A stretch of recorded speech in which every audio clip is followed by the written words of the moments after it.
देवादिदेव भगवान महादेव शिव और जगत जननी मां जगदम्बा के चरणों में नमन करते हुए शिव शक्ति धाम डासना से मैं यति नरसिंहानंद सरस्वती आज गीता का चिंतन हम लोग एक तरह से आधिकारिक रूप से करते हैं। आज हम गीता के एक श्लोक का चिंतन करेंगे, एक श्लोक। और ये जो श्लोक है जिसे मैं सबसे पहले बोलने वाला हूं, ये श्लोक गीता का सबसे अंतिम श्लोक है। 18वें अध्याय का द चैप्टर 18 श्लोक नंबर 78 78वां श्लोक। मैं जब भी गीता का कहीं भी पाठ शुरू करता हूं तो सबसे पहले इसी श्लोक को बोलता हूं। और ये श्लोक है यत्र योगेश्वर है कृष्णो यत्र पार्थो धनुर्धरे तत्र शरीर विजयो भूते दुर्वा नीतिर मतिर्मम। जरा इसका मतलब समझिए। Wherever there is Krishna the master of all mystics and wherever there is Arjun the supreme archer there will be also certainly opulence, victory, extraordinary power and morality. That is my opinion. This is the opinion of Sanjay. आप समझ रहे हैं, संजय वो व्यक्ति है जिसे नियुक्त किया गया है कि वो धृतराष्ट्र के पास बैठे और धृतराष्ट्र को बताए कि महाभारत के युद्ध के मैदान में क्या हो रहा है।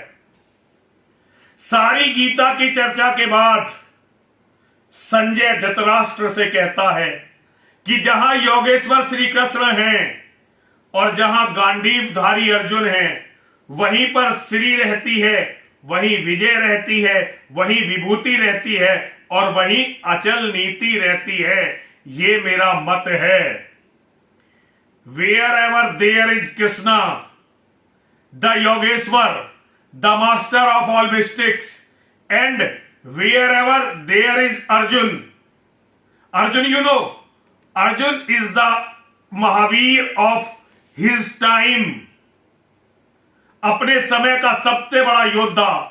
जहां अर्जुन जैसे शिष्य हों और श्री कृष्ण जैसे गुरु हों, वहीं ऑपुलेंस होगी, विक्ट्री होगी, एक्स्ट्रा ऑर्डिनरी पावर होगी और वहीं मॉरलिटी होगी, जीत वही होगी, नैतिकता वही होगी। ये ओपिनियन है संजय की। संजय ने बता दिया, सारा सार बता दिया महाभारत का धृतराष्ट्र को आज गीता सुनने के बाद। संजय की बातों से यह तय हो गया कि जीत तो वही होगी जहां श्री कृष्ण जैसे गुरु और उनकी आज्ञा मानने वाले अर्जुन जैसे शिष्य हुए। आप जरा मेरी बात के अर्थ को समझने का प्रयास कीजिए। हमें जो गीता पढ़नी है, गीता सीखनी है, हमें वो योगेश्वर की दृष्टि से गीता सीखनी है कि योगेश्वर का ये अर्थ था और योगेश्वर इस गीता में ये कहना चाहते थे। अर्जुन योगेश्वर के समक्ष ये सवाल रखते हैं।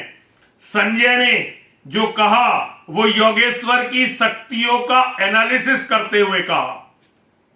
गीता का केंद्र बिंदु जो है वो योगेश्वर है, योगेश्वर श्री कृष्ण। यदि हम योगेश्वर की दृष्टि से गीता को नहीं देखते तो गीता केवल एक मनोविनोद, एक मनोविलास है, केवल just a book for passing the time, time pass करने का एक उपकरण मात्र है गीता। लेकिन जब हम योगेश्वर की दृष्टि से गीता को पढ़ते हैं और गीता को सीखने का प्रयास करते हैं तो फिर गीता ज्ञान का सबसे बड़ा स्रोत और एक अद्भुत उत्प्रेरक है हमारे जीवन के लिए। और आप ये बात समझिए कि श्री के लिए, ऐश्वर्य के लिए, विजय के लिए, विभूति के लिए, अचल नीति के लिए श्री कृष्ण और अर्जुन का होना अति आवश्यक है। अब आप कहेंगे कि हर जगह कृष्ण और अर्जुन कैसे हो सकते हैं, लेकिन आप इसके अर्थ को समझने का प्रयास कीजिए। हमें अर्जुन बनना है, हम में से हर एक को अर्जुन बनना है। वो अर्जुन हम हैं जिसे भगवान श्री कृष्ण ने ये ज्ञान दिया है। वो अर्जुन कोई और नहीं है, हम में से प्रत्येक मानव जो अपने दिल में भगवान श्री कृष्ण को रखकर, अपने दिल में भगवान श्री कृष्ण को बसाकर गीता को पढ़ता है, गीता को समझता है और गीता के अनुसार अपना जीवन जीता है, वही अर्जुन है।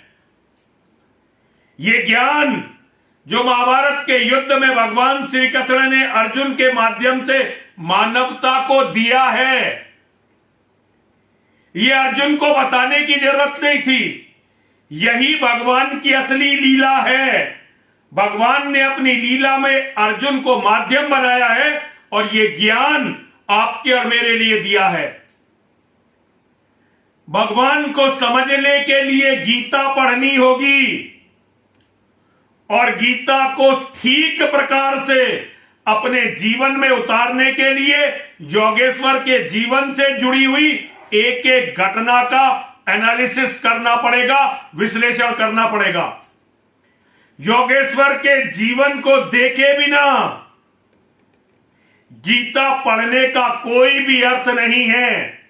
इसलिए मेरा आप सभी से कहना है, मैं जैसे जैसे आपको गीता बताता चला जाऊंगा, मैं योगेश्वर के जीवन से जुड़ी हुई घटनाएं आपके सामने रखता चला जाऊंगा। मैं कोशिश करूंगा कि गीता आप समझ पाए और मैं आपको गीता समझा पाऊं। ये मेरी गारंटी है, ये मेरा विश्वास है। मैं आपको विश्वास दिलाना चाहता हूं कि यदि आप भगवान श्री कृष्ण के जीवन को, योगेश्वर के जीवन को समझकर गीता को समझने का प्रयास करेंगे तो ये सारी चीजें श्री, विजय, विभूति, ऐश्वर्य और अचल नीति ये भी आपको अपने जीवन में प्राप्त होंगी। इसका सबसे बड़ा उदाहरण यदि पूरी दुनिया में मैं किसी को देखता हूं तो मैं अपने आप को देखता हूं। जब तक मैंने गीता नहीं पढ़ी थी तो मेरे जीवन में कुछ भी क्लियर नहीं था। जब से मैं गीता की शरण में चला गया, मेरे जीवन से पराजय हट गई, भय हट गया, मेरे जीवन से संशय हट गया और मुझे अपना सारा जीवन, सारे रास्ते बिल्कुल इस तरह से नजर आने लगे जैसे कोहरे के छट जाने के बाद किसी भी व्यक्ति को सूरज की रोशनी में अपना रास्ता साफ दिखाई देने लगता है। तो इस बात को ध्यान से समझ लीजिए, यत्र योगेश्वर कृष्णो यत्र पार्थो धनुर्धर तत्र शरीर विजयो भूतिर ध्रुवा नीतिर्मतिर्मम। जहां योगेश्वर श्री कृष्ण हैं, जहां गांडीवधारी उनके महावीर शिष्य अर्जुन हैं, वहीं पर श्री होगी, वहीं विजय होगी, वहीं विभूति होगी, वहीं अचल नीति होगी और वहीं पर दुनिया का सब कुछ होगा। ऐसा संजय ने बताया है धृतराष्ट्र को। और मैं नरसिंहानंद आपके सामने संजय की बात को दोहरा रहा हूं। मेरा बिल्कुल स्पष्ट मत है, संजय का ये उद्घोष, संजय ने जो ये उद्घोष किया है ये सर्वदा सत्य है, ये किसी भी परिस्थिति में झूठा नहीं हो सकता। अब हमें गीता के माध्यम से भगवान श्री कृष्ण को समझना है और गीता को केवल पढ़ना नहीं है। जिस तरह से अर्जुन ने भगवान श्री कृष्ण की वाणी को अपने जीवन में उतारकर विजय को ग्रहण किया, ऐश्वर्य को ग्रहण किया, राज वैभव को ग्रहण किया, निरंतरता को ग्रहण किया और जीवन के बाद मोक्ष को ग्रहण किया, उसी तरह से हमें भगवान योगेश्वर श्री कृष्ण की गीता पर चलना है और ये सारी चीजें हमें भी प्राप्त होंगी। हर हर महादेव, हर हर महादेव, हर हर महादेव।